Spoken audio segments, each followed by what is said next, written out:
Je m'appelle Sébastien Soulet. Je suis un ancien policier de la BAC Nord de Marseille. J'ai été mis en examen dans l'affaire dite de la BAC Nord en octobre 2012. Je suis l'ancien policier de la BAC Nord. J'y ai passé 4 ans. J'ai passé 2 mois et demi en prison.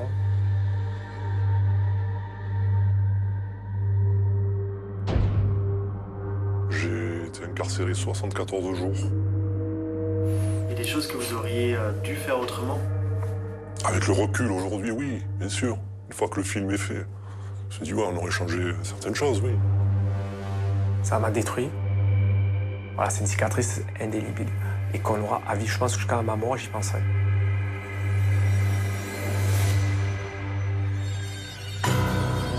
Le coup de tonnerre au sein de la police marseillaise. Les fonctionnaires de la prestigieuse brigade anticriminalité, la BAC, soupçonnés de vol ou d'extorsion d'argent, de stupéfiants et de cigarettes de contrebande.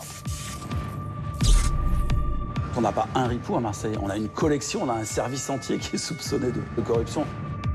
On se dit, oh, qu'est-ce qui se passe? Dans quelle ville on est? Il n'y a pas de place pour ceux qui salissent l'uniforme de la police. Et un morceau d'os face à une meute de loups. c'est un système de raquettes. On se jette dessus. Il n'y a personne qui a dit, attention, il se peut que ce ne soit pas possible.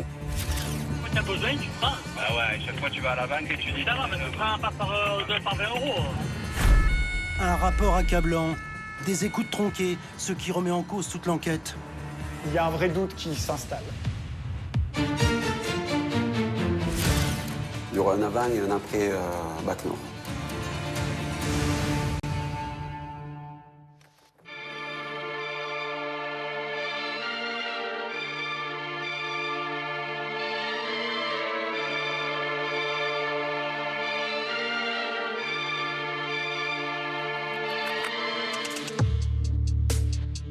Moi, je suis un acteur associatif de longue date, particulièrement situé sur le secteur de la Porte d'Aix. Je déambule, j'arpente la rue. Et comme mon accoutumé, je dis bonjour à tout le monde, je vois les passants, les commerçants. Et c'est là où je vais assister à un banal contrôle d'identité. Je vois 3 policiers en civil dans une Mondeo Ford Mondeo grise qui, lors de l'interpellation, vont attirer le suspect, si je peux l'appeler comme tel, dans une entrée d'immeuble. Il s'avère que c'est un trafiquant qui vend des produits de contrefaçon, vêtements de marque et cigarettes. Et quelques temps après, l'individu sort, il prend la poudre d'escampette et je vois 3 policiers en civil qui ouvrent le coffre et qui montent dans la voiture des sacs de sport. Sur le coup, on ne sait pas que c'est un vol. Mais c'est que les gens y parlent. La première chose qu'a fait le suspect, c'est quand il est revenu. Il a dit, ouais, je me suis fait escroquer, ils m'ont pris tout.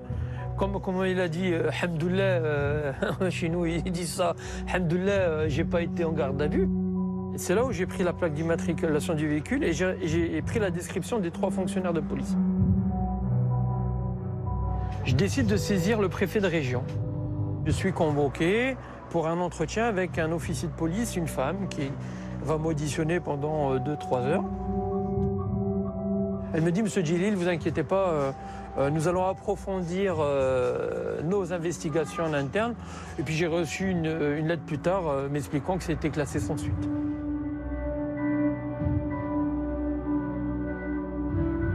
Ces affirmations sont vérifiées et il se révèle en réalité que la voiture en question n'était pas en activité dans ce quartier-là à ce moment-là et que les heures ne correspondent pas non plus. Donc ces accusations ne donnent lieu à aucune suite puisqu'elles sont totalement contredites par les vérifications.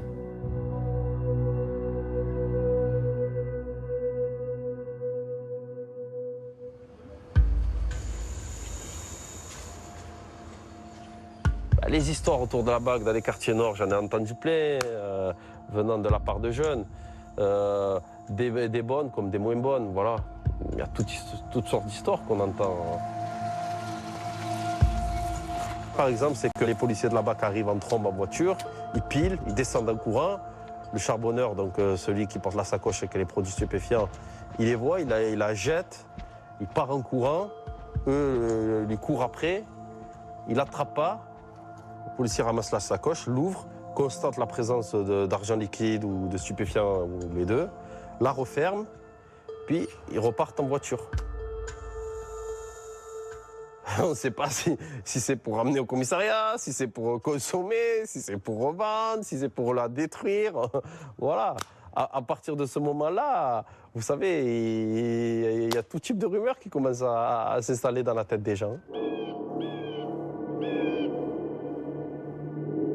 Il y a tous ces bruits qui courent, et puis les cités, ils adorent faire ça aussi. Hein. C'est-à-dire qu'il y en avait pas mal qui partaient en courant, et quand on ne les rattrape pas, ils revenaient, ils disaient « bah, c'est la BAC qui m'a tout pris ». Non. En fait, on ne l'avait pas rattrapé et lui, il se le gardait pour le revendre. Ça, on a eu connaissance de plein de trucs comme ça. Les mauvaises langues y ajoutent qu'il y aurait, dans le comportement des policiers, des comportements qui franchissent de loin la limite légale. On évoque des tentatives de racket, de l'argent qui serait prélevé au moment d'une interpellation dans la poche du vendeur de stupéfiants, des prises de produits stupéfiants, et cela commence à tourner un petit peu en boucle. Des fonctionnaires de la BAC soulageraient régulièrement des points de deal de 5, 10, 15 000 euros par semaine. Des rumeurs, moi j'ai jamais fait trop attention parce que des rumeurs, il y en a 2 partout. Même quand j'étais à Paris, il y avait des rumeurs sur des services parisiens. Donc j'ai pas fait attention. La plupart du temps, c'était infondé. Même s'il y a eu une fois une enquête sur un gars qui se plaignait d'avoir été soulagé d'une centaine ou 500 euros, il me semble. Et il me semble que c'est le début des rumeurs.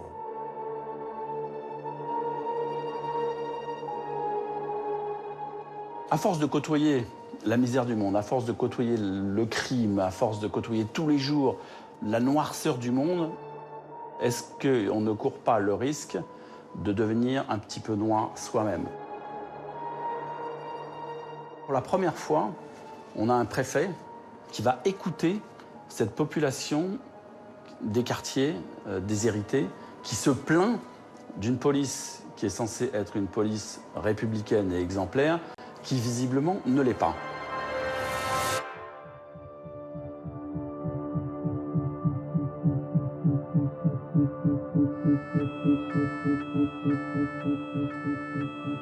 Un drame dans les rues du 13e arrondissement de Marseille. Ça devient malheureusement une habitude. La cité phocéenne a connu aujourd'hui un 2e règlement de compte en 24 heures. Comment endiguer la spirale de la violence à Marseille? C'est actuellement le casse-tête du gouvernement et aussi celui de la police au lendemain d'un... On est à 1 an de l'élection présidentielle à venir. Nicolas Sarkozy voudrait bien rempiler à l'Élysée. Il y a urgence à ce que Marseille arrête de faire les gros titres, arrête de faire scandale. À l'Élysée, comme Place Beauvau, on se dit qu'il faut envoyer un homme neuf, un nouveau préfet de police à Marseille, et qu'on envoie Alain Gardère, qui est a priori quelqu'un qui maîtrise bien les questions de sécurité publique. On est sur quelqu'un qui est extrêmement ambitieux, qui a des rêves, éventuellement, pourquoi pas, de préfecture de police, qui a éventuellement des rêves de devenir lui-même directeur central de la sécurité publique. Il est vraiment tout de suite très intéressé par ce qu'on lui raconte sur cette BAC Nord qui a l'air de provoquer des remous dans les cités du nord de la ville. Certaines personnes des quartiers de Marseille m'ont demandé de venir les voir et de partager un repas avec eux. C'était dans des cités, oui, dans des quartiers de Marseille, voilà, où je suis allé dîner, partager un couscous. À cette occasion-là, les gens font passer des messages. On me dit que parfois les policiers se comportent pas bien avec les délinquants et leur prennent leur argent ou la drogue, enfin le hashish. À partir de là, on essaie de comprendre pourquoi il y a des rumeurs. Voilà. Selon l'adage, il n'y a jamais de fumée sans feu, on essaie de comprendre. Ce que j'ai essayé de faire.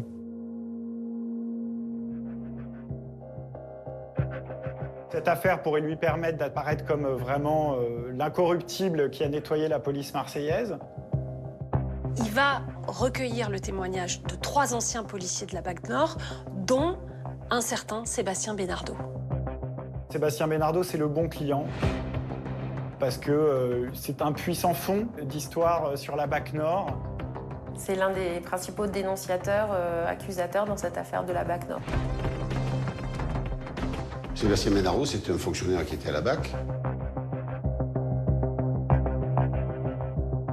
Ça se passe mal parce qu'il travaille de façon excessive comme il veut, sans respecter ce que les autres lui disent. Sincèrement, je ne vais pas en parler. Pour pas être méchant, je pense que je n'en parlerai pas. Je pense qu'il n'aurait jamais dû venir en BAC, il n'avait pas du tout le profil. Les autres fonctionnaires de son groupe ne veulent plus travailler avec lui. Ils en font part à leur officier. Une première fois, il y a une intervention de l'officier pour le recadrer. Et la deuxième fois, c'est plus acceptable, donc il a décidé de le sortir de la BAC. Il a plein de petites affaires, notamment un cambriolage chez lui où il rédige lui-même le procès-verbal de cambriolage au nom d'un collègue. Il est mis en cause dans une affaire de lettres anonymes et de menaces envers sa belle-mère pour la participation à une émission de télé alors qu'il était en arrêt maladie. Voilà des faits avec divers degrés de gravité. En fait, pour moi, c'est quelqu'un c'est un mec paumé qui s'est réfugié dans les mensonges en vue d'être réintégré. Et d'ailleurs, il s'en cache pas. D'ailleurs, avec son pédigré, je me demande comment on l'a fait pour l'écouter, en fait. J'écoute ce que dit M. Benardo. Ce qui réajoute encore à une rumeur persistante. Donc il faut la vérifier.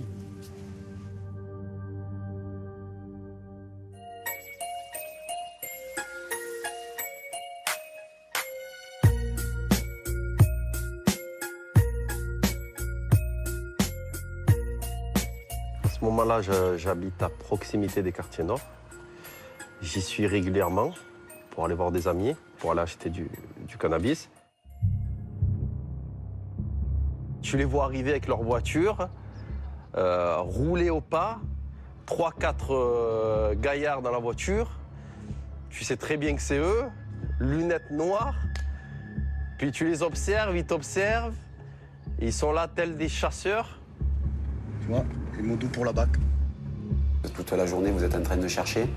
On ne va pas dire gibier, mais le chasseur chasse son gibier. Nous, non, on cherche. Alors, vous cherchez, on vous envoie sur des missions. Et quand vous n'avez pas de mission, oui, vous cherchez toute la journée à arrêter ou des trafiquants de stupéfiants, ou alors des voleurs de scooters, des voleurs de sacs à main. Enfin, voilà, vous cherchez toute la journée. Donc oui, on est des chasseurs. Voilà, la BAC, c'est vrai qu'il faut dire ce qui est, nous impressionne. Quand on les voit, c'est pas comme si on voit une voiture de police sérigraphiée, quoi. C'est la BAC. Personnellement, je marche à l'adrénaline. C'est ça qui était, on va dire, mon leitmotiv. C'était ça. C'était l'adrénaline qui procurait courir après quelqu'un, l'attraper. C'était ça, c'était l'adrénaline. Il y a beaucoup aussi je pense qu'il y a beaucoup d'ego. C'était surtout à savoir qui allait faire mieux que l'autre. Puisque vous saviez qu'on avait plusieurs équipes. On commence à nous calasser à l'intérieur de la résidence. Quand le voisin a fait 5 kilos, vous essayez de faire 6. Quand il a fait une cité qui est pratiquement imprenable, parce qu'il y en a qui sont très compliquées, vous essayez d'en faire une autre qui est encore plus compliquée. Ça crée une émulation qui fait que vous ne vous arrêtez jamais. Mais on le faisait juste pour faire encore mieux que les autres et ça marchait du feu de Dieu. Ce matin, un homme qu'il coursait s'est débarrassé d'une sacoche. C'est terminé? Et regarde. Regarde. Regarde. Bien joué, les gars. Bien joué. Regarde ça. Ouais, ça sent super bon. Tu as beaucoup d'herbe. Tu en as pour 500 € d'herbe. Voilà, là c'est pareil. Et là, tu as encore les fameuses barrettes. C'est vrai qu'ils te vendent à 10 €, quoi. Voilà, avec les selles à 20 €. Voilà. Pour moi, c'est la meilleure BAC de France. Pour un élément majeur, c'est le nombre d'interpellations par fonctionnaire, qui est en 2009-2010 de 53 interpellations par fonctionnaire. La moyenne nationale pour les BAC, c'est 27-28. Donc oui, j'ai à ma disposition la meilleure BAC de France. À cette époque-là, les policiers de la BAC Nord sont soumis, comme tous les policiers de France, à la politique du chiffre qui a été décrétée au sommet par Nicolas Sarkozy quand il était ministre de l'Intérieur et qui est poursuivie une fois qu'il est président de la République. À l'époque, il fallait être présent, il fallait faire de l'interpellation, il fallait être bon. Et c'est pas en appliquant une rigueur administrative qu'on allait arriver à ces chiffres, c'est pas possible. Lorsqu'on attrapait un acheteur avec 2 barrettes, on n'allait pas lui faire une procédure. On lui faisait détruire et terminer la reste. Ça nous laissait sur la voie publique. Et voilà, on n'allait pas engorger en fait, les services judiciaires pour 2 barrettes. Et ça nous permettait de savoir où il avait acheté et compagnie. Arrête-toi là 2 secondes. Coupe le contact, s'il te plaît. Fais juste une vérification de moi. Tiens, mets-toi juste à côté, s'il te plaît. Touche à rien? T'as quelque chose de dangereux sur toi? Non. D'accord, je te fais une petite vérification, d'accord? Vas-y, tourne-toi, s'il te plaît. Ta sacoche, t'as quelque chose d'interdit dedans? Non. Tu me dis, c'est tout. J'ai un petit morceau de non, ça, je m'en fous. Je te parle d'une arme, un truc comme ça. Non, tu peux, s'il te plaît, la retirer? Tu me l'ouvres? Parce qu'il interpelle un gars qui sont pas allés se faire chier à faire la procédure. Le gars, il a 2 barrettes sur lui, il les fout au caniveau et puis casse-toi. Hein. Tout ça pourquoi? Parce qu'ils savent très bien qu'ils vont le ramener au service, faire 3 PV, le faire entendre, etc., qu'il aura un rappel à la loi, que ça sert à rien. Dans leur esprit. Sur le fond, ça sert, mais dans leur esprit, ça sert à rien. Ok. D'accord. Voilà. Allez, bonne journée. Au revoir, monsieur. C'est vraiment la course pour faire de belles affaires. Sauf que pour faire de belles affaires, il faut des bons renseignements et que les bons renseignements, ça tombe pas du ciel, en tout cas pas toujours. Donc il faut avoir recours à des indices.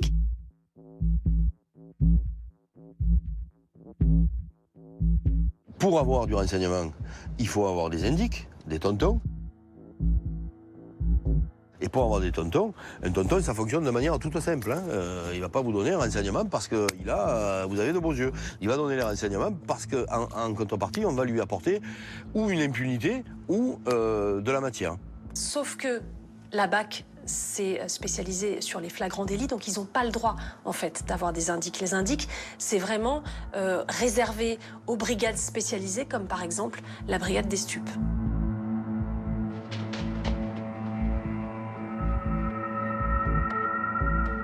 Je ne suis pas censé en avoir, mais effectivement, je ne suis pas censé en avoir personne qui m'a interdit d'avoir un indique. Hein. À l'époque, il n'y avait pas de notre service en disant c'est interdit. Et ce n'était pas aussi bien codifié que maintenant. Vu qu'ils n'ont pas le droit officiellement d'en avoir, ils n'ont pas d'enveloppe dédiée. Ils ne vont pas évidemment donner sur leur salaire. Donc ils vont un peu avoir recours au système D et c'est là que ça va vraiment déraper. Certains peuvent demander des places à la crèche, certains peuvent demander une petite partie, s'ils nous donnent des prises, une petite partie, bon, c'est ce que certains peuvent demander, de prise, si on fait de la résine de cannabis, il va demander 1 ou 2 barrettes. Certains peuvent demander ça. Et cette matière, comment on se la procure? On se la procure sur une interpellation où il va y avoir peut-être 200 grammes, on va en garder 50, pas à des fins de consommation personnelle, pas pour le revendre, uniquement pour négocier avec le tonton. Moi-même, cette pratique, je le dis, je l'ai effectuée durant de nombreuses années. Et au-delà de cela, cette pratique-là m'avait été enseignée par les anciens.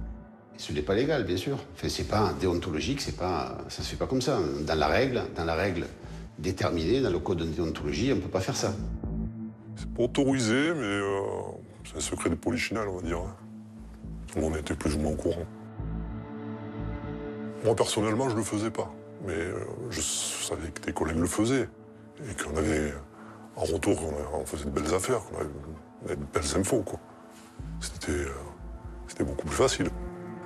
La hiérarchie ferme les yeux sur ce type de comportement parce que c'est toujours gratifiant de faire une conférence de presse en disant on a saisi 10 kilos de cannabis ou 5 kilos de cocaïne. C'est une erreur de la hiérarchie de laisser prospérer ce genre de comportement.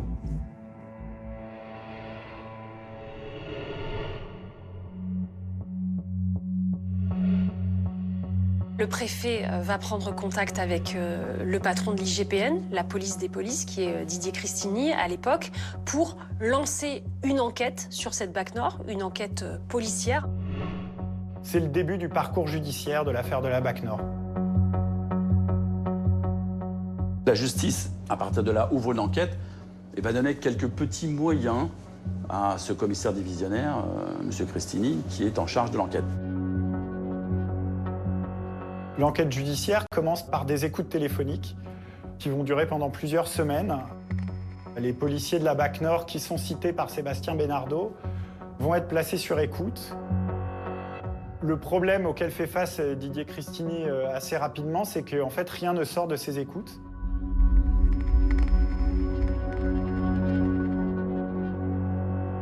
La particularité, encore une fois, c'est qu'on est à Marseille. Tout se sait, tout sort, tout est balancé à Marseille. Que ce soit aux voyous, aux policiers, soupçonnés en l'occurrence d'être des voyous, ou à la presse, tout sort.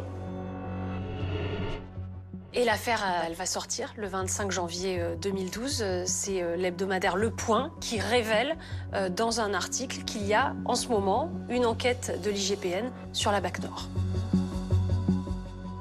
Ça m'a fait un peu rire parce que j'étais dans la BAC Nord à ce moment-là. J'ai dit non, mais c'est complètement burlesque, c'est du n'importe quoi. Donc ça me faisait rire, ça me passait au-dessus de la tête parce que j'y étais, c'est des bêtises, quoi. Je pense que j'ai dû, à l'époque, appeler, me mettre un peu en colère parce que toutes les investigations qui seront conduites vont sans doute avoir du mal à réellement faire les vérifications qui étaient entamées. Les policiers sont maintenant au courant qu'ils font l'objet d'une enquête. Donc, comme ils sont sur leur garde, l'IGPN va devoir trouver d'autres moyens, d'autres méthodes pour essayer de tromper leur vigilance.